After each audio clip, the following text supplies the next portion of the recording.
बिस्मिल्लाहिर्रहमानिर्रहीम अस्सलाम वालेकुम वरहमतुल्लाहि वबरकातुहू। Welcome back to my channel. Again gap आ गया मेरी, सॉरी, तबीयत ठीक नहीं थी।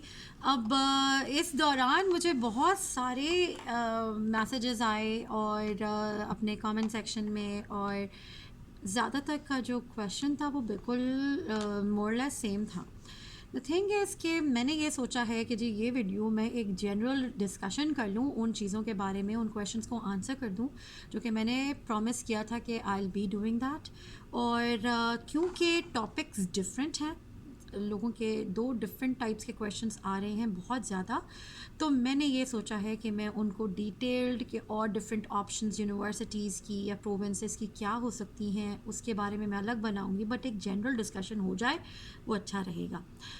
तो सबसे पहले तो मैं ये बोलूँगी कि जी एक मुझे क्वेश्चन आया है कि जी हमें कनाडा मूव होना है, और ये एक नहीं आया है, काफ़ी सारे आए हैं, मैं उसको समराइज़ करूँगी अभी कि जी हमें कनाडा मूव होना है कि तो what would be the best way of doing that. तो देखिए इसका सीधा सीधा आंसर ये है कि पैसे का खेल है। और टू बी ऑनेस्ट, अगर मैं पाकिस्तान में होती और मैं कनाडा आने का सोचती तो ये मेरे लिए थोड़ा सा मुश्किल था। उसकी वजह ये है कि जी हम जो नौकरी पेशा लोग होते हैं उनके पास बहुत ज़्यादा सेविंग्स नहीं हो पाती है, और जब हम कनाडा आने की बात करते हैं तो हम बात कर रहे हैं बहुत ज़्यादा पैसे की। ठीक है जी। तो इसका ऑनेस्ट आंसर ये है कि अगर आपके पास बहुत पैसा है या आप पैसा अरेंज कर सकते हैं तो ऑप्शन है कनाडा आने की एज एन इंटरनेशनल स्टूडेंट। तो इसका सिंपल स्ट्रेट आंसर ये है। ठीक है, अब हम बात करते हैं कि हम कैसे आएँ, कौन से प्रोग्राम में हम उसको एडमिशन लें, और फैमिली का क्या होगा। कि देखिए याद रखिएगा, क्योंकि मैं अपने हस्बैंड के बगैर, मैं और मेरे बच्चे 4 साल अपने हस्बैंड के बगैर रहे हैं, तो I can feel the pain of the people जो दे आर नॉट टुगेदर। ठीक है, तो मैं तो बिल्कुल इसी फेवर में रहूँगी कि आप लोग सब साथ आएँ, लेकिन अगेन ये person to person situation vary करती है। ठीक है, मैं अपने बारे में डिस्कशन नहीं करी। This video is not about me, this video is about you guys. तो फोकस आज मेरा नहीं, फोकस आपका होगा।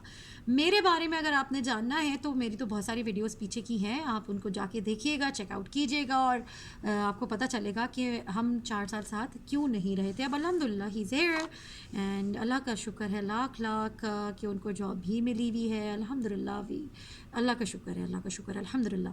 द थिंग इज़ कि मैं आपको फिर ये बताती हूँ अब डिटेल में। आंसर इसका ये है कि जब आप कनाडा में होते हैं, जैसा चलें लेट्स से आप टीचर हैं, ठीक है, और आपके पास टीचिंग क्वालिफिकेशंस हैं, आपने किसी सब्जेक्ट में स्पेशलाइज किया हुआ है, आपने लेट्स सपोज बीएड किया है या बीएड नहीं किया है, देयर आर टू सिनेरियोज। यहाँ पे बीएड करना बहुत इम्पॉर्टेंट है। अगर आपके पास बीएड नहीं है तो आपको कुछ कोर्सेज करने पड़ते हैं जो कि आपको क्वालिफाई करते हैं फॉर टीचिंग सर्टिफिकेशन के लिए और टीचर सर्टिफिकेशन के लिए।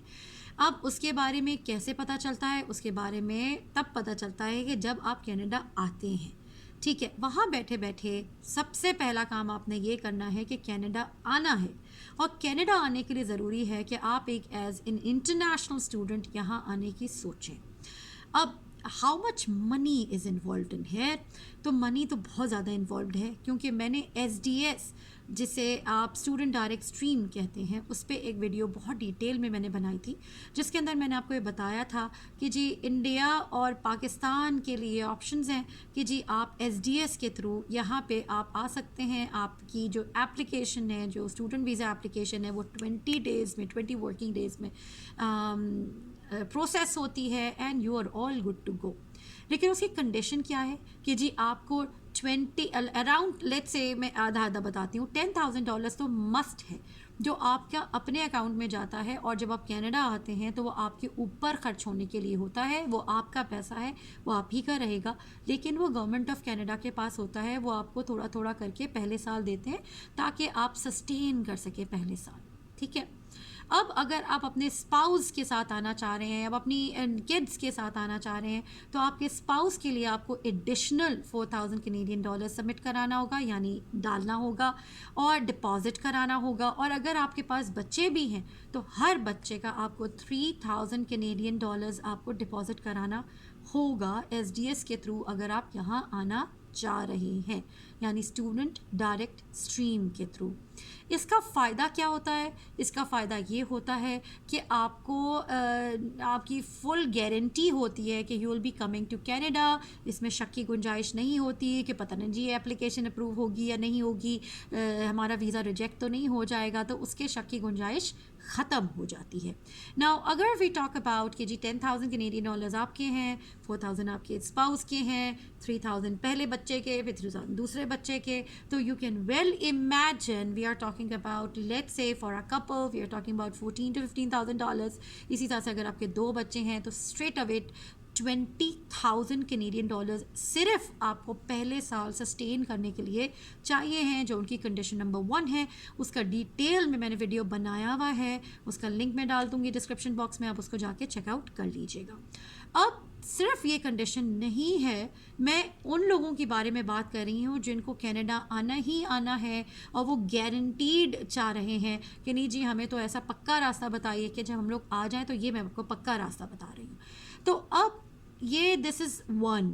उसके अलावा डॉक्यूमेंटेशन एक अलग कहानी, मैं पैसों की बात कर रही हूँ इस वक्त। दूसरा कंडीशन ये है कि आपने अपने पहले साल की पूरी ट्यूशन फ़ी एक साथ जमा करानी है।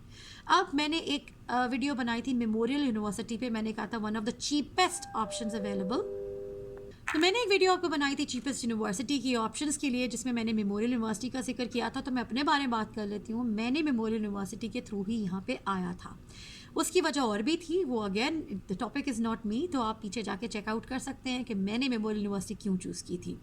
अब द थिंग इज़ कि आपने मेमोरियल यूनिवर्सिटी में एडमिशन लिया, अगेन मैंने आपको पिछले वीडियोस में बताया है, मैं दोबारा बता रही हूँ, अपने लिए कॉलेज के बजाय यूनिवर्सिटी को चूज़ करेंगे तो वो ज़्यादा बेहतर है। ECE के बारे में मैं अभी इस टॉपिक के बारे में बात करती हूँ, छोटा सा डिटेल बाद में आने वाली है। तो अब हम बात करते हैं कि जी अगर आपने मेमोरियल यूनिवर्सिटी में एडमिशन ले लिया, अब डिपेंड करता है कि आपने किस कोर्स में एडमिशन लिया है। जो मिनिमम है वो है अराउंड 10,000 कैनेडियन डॉलर्स, जो उसकी ट्यूशन फ़ी है। इसके अलावा के खर्चे और होते हैं कि जी आपकी मेडिकल है, आपके स्टेशनरी है, आपका रेक अलाउंस है, तो पता नहीं कौन कौन सी चीज़ें इनकी इन्होंने लगाई हुई होती हैं जो आपको पे करनी होती है। एज अ स्टूडेंट से आप बच नहीं सकते। लेकिन अगर हम ट्यूशन फ़ी की बात करते हैं तो वो मिनिमम ऑफ 10,000 कैनेडियन डॉलर्स है। आगे बढ़ना या कम ज़्यादा, कम तो नहीं होता, चीज़ें ज़्यादा ही हुआ करती हैं, वो एक अलग कहानी है। तो आप इमेजिन कर सकते हैं कि हम इस वक्त अगर आप सिर्फ एज अ कपल मूव होना चाहते हैं तो 15,000 वहाँ लगा लीजिए, अराउंड 10,000 यहाँ लगा लीजिए, फिर आपका एयर फेयर है, आगे पीछे की शॉपिंग वॉपिंग के खर्चे हैं, तो around 25,000 to 30,000 dollars Canadian dollars तो कहीं नहीं गए सिर्फ कनाडा आने के। हाँ, अगले 1 साल के कैनेडियन डॉलर के जो खर्चे हैं उसमें कमी आने वाली है, बिकॉज़ वो आपने जमा करा दिया है। जो डिपॉजिट करवाना होता है वो आप जमा करा चुके हैं अपने पहले साल के खर्चे के लिए। लेकिन मैं आपको ये बताते चलूँ कि that is not enough to sustain in Canada. तो ऑब्वियसली आपको यहाँ पे आके जॉब्स करनी पड़ती हैं। अब ये टॉपिक मैंने वो बताया है उन लोगों को क्वेश्चन को आंसर किया है जो कि पक्का रास्ता चाहते हैं कनाडा आने के लिए। तो वो है SDS स्टूडेंट डायरेक्ट स्ट्रीम, जिसमें अपने स्पाउस अपनी फैमिली के साथ आप आ सकते हैं। और उसके अंदर जो जो रिक्वायरमेंट्स हैं उसकी मैंने थोड़ी सी सरसरी सा इसमें डिस्कस किया, डिटेल अनदर वीडियो में मौजूद है। उससे क्या होगा कि आपका आना पक्का हो जाएगा। लेकिन ये पैसे का खेल है। अगर आप इतना अफोर्ड कर सकते हैं, आपके पास इतना सेविंग्स हैं, या आप इतना किसी से जो भी मैनेज कर सकते हैं, तो आपकी गारंटीड है। अब दूसरी बात ये पूछी गई है कि जी ECE में मास्टर्स करने का किसी ने मुझसे पूछा था। तो यहाँ पे ECE में डिप्लोमा होता है, मास्टर्स नहीं होता है। कोई यूनिवर्सिटी आपको ECE में नहीं करा रही होती। यहाँ पे आपको कॉलेजेस अर्ली चाइल्डहुड एजुकेशन में करा रहे होते हैं, यानी ECE करवा रहे होते हैं। उसमें 1 ईयर प्रोग्राम्स भी मौजूद हैं, उसमें 2 ईयर्स प्रोग्राम भी मौजूद हैं। मैं आपको हमेशा यही रिकमेंड करती हूँ कि आप मिनिमम ऑफ 16 मंथ्स का कोर्स लीजिए, इससे कम मत लीजिए, क्योंकि इसके बेसिस पे आपको 3 साल का वर्क परमिट मिल जाता है। अब IRCC के क्या आगे पीछे कहानियाँ होती रहती हैं ये तो वही जाने, लेकिन this is what we know और जो हमें बताया गया था।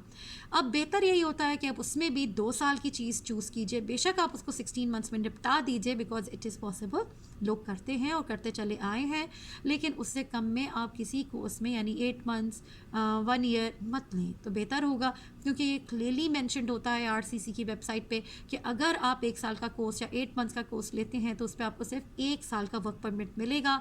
Don't do that. नाउ अब क्वेश्चन ये आता है कि जी अगर कोई लाइक मी, जिस समय मैं आई थी अकेले, कि जी अगर आना चाहते हैं और यहाँ पे काम करना चाहते हैं, फीमेल्स की बात मैं इस वक्त कर रही हूँ, मैं फीमेल्स को फोकस कर रही हूँ इस वक्त, कि अगर आप फ़ीमेल हैं और आप आना चाहती हैं यहाँ पे अपने हस्बैंड के बग़ैर, तो बच्चों के बग़ैर तो मैं नहीं कहूँगी, बिकॉज़ मैं सर्वाइव नहीं कर सकती अपने बच्चों के बग़ैर, तो इन द लॉन्ग रन यानी रहने के लिए it's totally up to you, it's your choice. लोग आते भी हैं और मैंने देखा भी है लोगों को आते हुए, मैं ऐसे लोगों से मिली भी हूँ जो बच्चों के बग़ैर आए हैं। बहुत बड़ी कुर्बानी है, मेरे में हिम्मत नहीं थी ये बड़ी कुर्बानी देने की। Again it varies from person to person, situation to situation, कि आप इस कुर्बानी के लिए तैयार हैं, क्योंकि जाहिर सी बात है आप अपनी फैमिली के बेटर फ्यूचर के लिए ये स्टेप ले रहे होते हैं। तो मैं इसके अंदर कोई जजमेंट पास नहीं करूँगी, हिम्मत की बात है, मुझ में हिम्मत नहीं थी। आई केम विद माई किड्स, हाँ डिफ़िकल्ट हो गया था क्योंकि बच्चों की जिम्मेदारी और होती है। अगर आप समझते हैं कि नहीं आप अपने बच्चों को और अपनी फैमिली को बाद में बुलाना चाहते हैं तो दैट इज़ ऑल्सो पॉसिबल। आपको अगर आप आ रहे हैं तो आपके स्पाउस को स्पाउजल वर्क परमिट मिलता है। अब अगर आप फीमेल आ रही हैं तो आपके हस्बैंड को मिलेगा, अगर आप बंदा आ रहा है तो आपकी वाइफ को मिलेगा। ठीक है जी, स्पाउजल वर्क परमिट, उसके बेसिस पे वो फुल टाइम जॉब कर सकता है। आई रिपीट, अगर आप कोई भी एज अ स्टूडेंट आता है यहाँ पे तो उसके स्पाउस को फुल टाइम वर्क परमिट मिलता है। आपको as an international student part time work permit मिलता है, यानी 20 आवर्स आप काम करने के लिए परमिटेड होते हैं ऑफ कैंपस। ऑन कैंपस का अलग हिसाब किताब है, आप वो कर सकते हैं। ये मैंने आपको जवाब दे दिया। अब यहाँ पे किसी ने मुझसे ये भी क्वेश्चंस किए थे कि जी कौन सा प्रोविंस है टू मूव बेहतर है हमारे लिए। तो मैं आपको ये बोलूँगी, देखें it depends on your pocket. बहुत सारे लोग चाहते हैं कि हम अच्छे से अच्छे यूनिवर्सिटी में पढ़ें, तो जाहिर सी बात है अगर आपके पास पैसा है तो आप ज़रूर पढ़िए। अगर आप एज अ स्टूडेंट हैं और हमारी तरह नौकरी पेशा लोग हैं और आपके पास बहुत ज़्यादा नहीं है लेकिन आप आना चाहते हैं, आप अफोर्ड कर सकते हैं, तो आप ज़रूर आइए। लेकिन अगेन लोग चाहते हैं कि जॉब्स किधर है, ओंटारियो में हैं जॉब्स, लेकिन ओंटारियो में मैं आपको बार बार ये बोलती हूँ कि ओंटारियो के जो मेन एरियाज़ हैं लाइक टोरंटो है या जैसे आप GTA है या जो भी उन एरियाज़ में, यहाँ पे रहना उधर के ख़र्चे बहुत ज़्यादा हैं। अगर आप मैं फॉर एग्ज़ाम्पल किसी का जिक्र करती हूँ तो वो उनका महीने का खर्चा $5,500 था, Canadian dollars, $5,500 Canadian dollars, a family of 4 in Toronto. ठीक है जी। अब अगर आप समझते हैं कि आपके पास इतना है, आप मैनेज कर सकते हैं, तो आप ज़रूर आइए ओंटारियो, क्योंकि जाहिर सी बात है कि आपको वहाँ पे भी पढ़ाई के ऑप्शन तो मिल ही जाएंगे। वहाँ पे बहुत सारे अच्छे अच्छे कॉलेजेस हैं जिनमें बहुत सारे इंटरनेशनल स्टूडेंट्स पढ़ते हैं। जो लोग सिंगल आते हैं उनके लिए तो आसान है, क्योंकि वो शेयरिंग पे रह रहते हैं, वो बहुत सारे और चीज़ों में जुगाड़ काम कर लेते हैं। लेकिन हमें यहाँ पे जो मेरा चैनल है इट्स ऑल अबाउट फैमिलीज़। तो मैं जब फैमिली की बात करती हूँ तो फैमिली में ख़र्चे बहुत ज़्यादा होते हैं, बिकॉज आप अकेले नहीं हैं, आपका स्पाउस है, आपके बच्चे हैं, उनके हज़ारों किस्म के ख़र्चे हैं। आप एक कमरे में शेयरिंग में किसी बड़े उसमें नहीं रह सकते, तो आप घर की बात करते हैं। जब आप घर की बात करते हैं तो रेंट की बात करते हैं, यूटिलिटीज़ की बात करते हैं, ग्रोसरी बिल्स की बात करते हैं, तो ये सारे खर्चे बहुत ज़्यादा हो जाते हैं as compared to the students जो सिंगल आ रहे हैं यहाँ पे। ठीक है नहीं, तो मैं आपको ये फिर बताती चलूँ कि मैं यहाँ पे सिंगल स्टूडेंट्स की बात नहीं कर रही हूँ, मैं यहाँ पे फैमिलीज़ की बात कर रही हूँ। तो अगर आप समझते हैं कि आप ओंटारियो में सर्वाइव कर सकते हैं एज अ फैमिली, आप ज़रूर आइए। लेकिन जितना बड़ा प्रोविंस है ओंटारियो, वहाँ पे जॉब्स भी ज़्यादा है, मैं मानती हूँ, लेकिन वहाँ पे खर्चे भी ज़्यादा हैं। अगर आप समझते हैं आप सर्वाइव कर सकते हैं, आप ज़रूर आइए। लेकिन मेरा मशवरा यही होगा कि आप जब एज एन इंटरनेशनल स्टूडेंट आते हैं as a family, I am not talking about single people, तो आपको कोशिश कीजिए आप अपनी फैमिली के बारे में सोचिए, किसी छोटे प्रोविंस में, किसी छोटे जगह पे आप आइए, वहाँ से अपनी डिग्री लीजिए, अपनी फैमिली को अपने साथ रखिए। अगर आप और उसके बाद आप वहाँ पे जॉब्स कीजिए। जब आपको पीआर मिल जाए, why not move to a bigger city, move to another province of your choice. लेकिन शुरू में आपको सेक्रीफाइस करना पड़ता है, ठीक है। और कोई ऐसा बड़ा सेक्रीफाइस नहीं है। आपके पास अगर फैमिली होती है तो आपके पास सब कुछ होता है, ठीक है। आप शुरू में अगर वो अपनी सेविंग्स कर लेंगे, अपने आप को स्टैब्लिश कर लेंगे, तो आपके लिए आगे जाके आसानी होने वाली है। तो अगर उनका जो क्वेश्चन था, किसी का, बहुत सारे लोगों का था कि जी कौन सा प्रोविंस हमारे लिए बेहतर है, तो मैं आपको बोलूँगी कि अगेन मैंने अपना जो स्टार्ट लिया था वो एनएल से लिया था, सेंट जॉन से। वहाँ पे मैंने अपनी डिग्री की और फिर मुझे जॉब मिली कहीं और, मेरी पीआर हुई है मैनिटोबा से, ठीक है जी। तो again it varies from person to person. कुछ लोग छोटे प्रोविंसेस में, छोटी जगहों पे रहना अच्छा लगता है उन्हें, मुझे भी अच्छा लगता है, लेकिन कुछ लोगों को hustle and bustle of the city चाहिए, तो it's totally up to you. तो अब कौन सा प्रोविंस बेहतर है? वही प्रोविंस बेहतर है जहाँ पे आप अपनी फैमिली के साथ अफोर्डेबल किसी जगह पे आप रह सके। ये मेरा पॉइंट ऑफ व्यू है। हर एक की अफोर्डेबिलिटी का जो होता है वो अलग होता है, लेवल अलग होता है, तो इट डिपेंड्स ऑन यू। अगर आप कोई बड़ा सिटी अफोर्ड कर सकते हैं तो आप ज़रूर जाइए। अब हम बात करते हैं कि जी किसी ने मुझसे ईसीई के बारे में भी पूछा था। तो ईसीई यानी अर्ली चाइल्डहुड एजुकेटर्स की बहुत ज़्यादा डिमांड है in Canada. Again her province की जो डिमांड है वो डिफरेंट है from the other one, but EC की इतनी जॉब्स आती हैं, इतनी जॉब्स आती हैं, जैसे कहते हैं अगर पत्थर उठाएंगे आप तो उसके नीचे से ईसी की जॉब निकलेगी।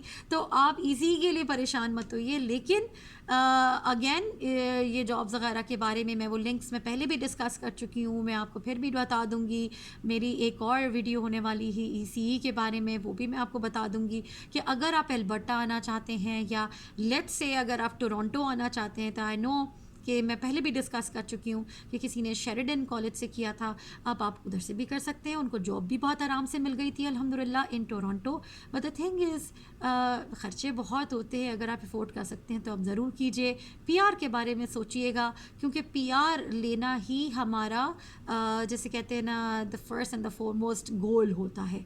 तो ये मैंने आपको थोड़ा सा बता दिया है कि जी ईसीई की तो बहुत ज़्यादा डिमांड है। जो लोग मास्टर्स ऑफ एजुकेशन करना चाहते हैं वो मैं उनको क्यों बोल रही हूँ मास्टर्स ऑफ एजुकेशन करने के लिए। किसी ने मुझे पूछा कौन सा कोर्स मेरे लिए बेहतर रहेगा। अगर मैं टीचर हूँ पाकिस्तान में या इंडिया में या जहाँ मर्जी, तो आपके लिए मैं मास्टर्स ऑफ एजुकेशन इसलिए कह रही हूँ क्योंकि आपको मास्टर्स ऑफ एजुकेशन करने से एक तो पहली बात, अब एज इंटरनेशनल स्टूडेंट आपकी कनाडा में एंट्री हो जाती है। नंबर 2 आपको वर्क परमिट मिल जाता है। नंबर 3 आप अपने टीचिंग सर्टिफिकेशन के लिए अप्लाई कर सकते हैं। अगर वो प्रोविंस का जो टीचिंग सर्टिफिकेशन बॉडी है वो आपसे कहती है कि जी नहीं ये तो मास्टर्स में कुछ कोर्सेज की डेफिशिएंट हैं या हमारी रिक्वायरमेंट मीट नहीं हो रही, then they let you know. और वो आपको ये भी बताएंगे कि आपको उनके कौन से कॉलेज यूनिवर्सिटी से वो कोर्सेज आराम से आप कर सकते हैं on a base of that course. उसके बाद वो आपको टीचिंग सर्टिफिकेशन दे देंगे। तो वो एक पाथ आपका बिल्कुल क्लियर हो जाता है, आपको एक डायरेक्शन मिल जाता है। ईसीई जो कर रहे हैं उनको भी मैं बता दूं, उसका भी एक सर्टिफिकेशन होती है, आप उसके बगैर कहीं भी जॉब नहीं कर सकते हैं। बट लेकिन अगर आप ईसीई में एडमिशन ले रही हैं और ले रहे हैं एज एन इंटरनेशनल स्टूडेंट, तो आपको सर्टिफिकेशन को ऑटोमेटिकली वो कॉलेज या इंस्टीट्यूट आपको हेल्प करता है। ठीक, अब हम बात करते हैं, किसी ने मुझसे ये पूछा था क्या बंदे ईसीई यानी अर्ली चाइल्डहुड एजुकेटर्स बन सकते हैं? जी बिल्कुल बन सकते हैं, आपके टेम्परामेंट पे डिपेंड करता है। यहाँ पे कोई पूछ नहीं है कि कोई वो नहीं है कि नहीं जी ये तो फीमेल्स की जॉब है या तो ये मेल्स की जॉब है, ऐसा कुछ नहीं है। यहाँ पे ट्रक ड्राइवर्स भी फीमेल्स होती हैं, यहाँ पे आपको लेबर्स भी फीमेल्स मिलेंगी, यहाँ आपको हैवी इक्विपमेंट ऑपरेटर्स भी फीमेल्स मिल जाएंगी। तो वो सारी जो कहानियाँ जो हमारे कंट्रीज़ में होती हैं कि जी ये फ़ीमेल करते हैं वो मेल करते हैं, ऐसा कोई भी यहाँ पे सेग्रीगेशन नहीं है। ठीक है, अब हमें बात करते हैं कि जी मेरा ख्याल है मैंने फैमिली के साथ आना और बच्चों के साथ आने वाली टॉपिक डिस्कस कर लिया है। अब आप उसको कन्वर्ट करके देख लें कि जी 25 से 30 हज़ार कैनेडियन डॉलर्स मिनिमम कितने पाकिस्तानी रुपीज़ बन जाते हैं, या इंडियन रुपीज़ या बांग्लादेशी रुपीज़ जितने भी बन जाते हैं, तो आप उसको चेकआउट कर लीजिए कि क्या वो इजाज़त देती है तो वेल एंड गुड, फिर तो मसला कोई भी नहीं है, ठीक है। अब उसके बाद हमने किसी ने मुझसे ये भी पूछा था कि टीचर्स इन डिमांड प्रोविंस कौन सा है। तो टीचर्स इन डिमांड, देखिए ईसी की पूरी कनाडा में ज़रूरत है, इन डिमांड है, ठीक है। कहीं ज़्यादा है, कहीं कम है। टीचर्स का ओवरऑल मैं अगर डिस्कस करती हूँ तो देखिए टीचर्स की भी ज़रूरत रहती है। अगेन यहाँ पे एक वर्चुअल जॉब फेयर आया हुआ है, मैं उसका लिंक नीचे डाल दूँगी, आप उसको जाके चेकआउट कीजिएगा। उसके अंदर यही लिखा हुआ है कि teachers are highly in demand and all that. तो टू बी ऑनेस्ट, आपके यहाँ के टीचर्स के हायर करने के बाद जब तक हमारी बारी आती है तो कुछ बचता नहीं है। आपके लिए बेहतर यही होता है कि आप किसी छोटे टाउन, किसी रिमोट कम्युनिटी में जाके पहले जाके एक्सपीरियंस गेन कीजिए, वहाँ पे आप अपनी पीआर लीजिए, उसके बाद अगर आपको मिलता है मौका तो आप मेन सिटी में मूव हो जाइए। ये मैं आपको मेरी सिंसियर एडवाइस है, क्योंकि मैं भी यही मैंने किया और मुझे अल्हम्दुलिल्लाह पीआर मिल गई। अल्लाह को शुक्र है, मेरा तीसरा साल है यहाँ पे पढ़ाते हुए। I have no problems whatsoever. Adjust करना थोड़ा शुरू में मुश्किल होता है बिकॉज थोड़ा सा आइसोलेटेड हो जाते हैं, मेन सिटी की हसल बसल नहीं होती है, लेकिन आपका जो मकसद होता है ना वो पूरा हो जाता है। तो वो जो आपका मकसद है वो पूरा हो जाता है तो वो मसला नहीं होता है। उसके बाद अब बहुत सारे और क्वेश्चंस भी आए हुए थे, मैंने कहा मैं इनके लिए एक अच्छी सी डिस्कशन आपके साथ कर लूँ। बाकी लोगों को मैं ज़रूर अपनी आने वाली वीडियोस में करूँगी। मैं नीचे इंशाल्लाह ताला आपको एक वर्चुअल जॉब फेयर की लिंक डालती जा रही हूँ, आप उसको ज़रूर जाके चेकआउट करें तो आपको अंदाज़ा हो जाएगा कि कहाँ पे जॉब्स की रिक्वायरमेंट है, उनकी मतलब टीचर्स नीडेड हैं, उनके जो टीचर्स नीडेड हैं उनके रिक्वायरमेंट्स क्या हैं, उनको क्या क्वालिफ़िकेशंस चाहिए और क्या चीज़ें चाहिए, वो टीचर्स में क्या देखना चाह रहे हैं। तो आपको एक फ़र्स्ट हैंड इन्फॉर्मेशन मिल जाएगी, एक इंसाइट मिल जाएगी कि यहाँ पे टीचर्स को कैसे हायर किया जाता है और क्या क्या चाहिए होता है। और तो इंशाल्लाह ताला that's gonna help you out. और नेक्स्ट वीडियो में इंशाल्लाह ताला मैं ECE पे बनाने वाली हूँ, और ECE जो होगा वो मैं इंशाल्लाह ताला एल्बर्टा को टच करने वाली हूँ।